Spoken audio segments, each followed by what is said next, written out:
They say life is a play scripted by karma. And so we've believed for almost all our life. And so we've categorized our life into this is a result of our good positive karma and that an outcome of our bad negative karma. And so we've tried our best to rewrite this script by doing all the good karma and avoiding all the bad as much as we possibly can. For we want to see our life play a joyful, happy, loving movie. Not realizing even once until now that it is not as much about our karma as much as it is about our dharma, our purpose for this lifetime and this life movie.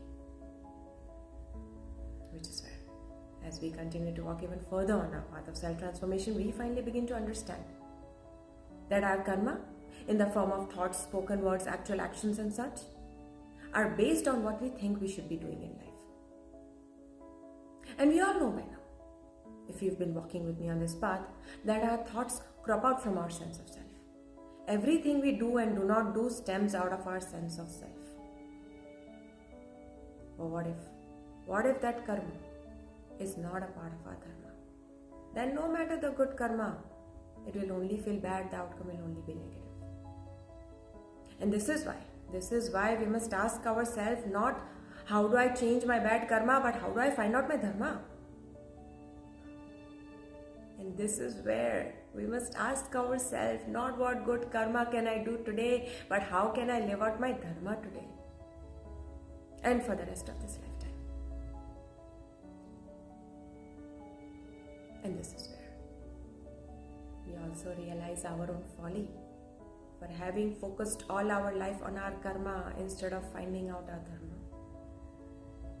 And this is where we understand our own narrowness for having asked all our life, how do we correct our karma? Not once we asked, what is our dharma? Because let's understand this for good. Let us understand this for good and always remember this. Once we find out our dharma, the right karma will find its way out of us. Once we start walking upon our line of dharma, we will start taking the right karma in the form of our thoughts, spoken words, actual actions and such in accordance with that dharma, in alignment with the dharma. Fortunately for me, for us, it is walking upon this path of self-transformation and continue to do so. Walk with me as we each stop talking about karma and start walking upon our dharma.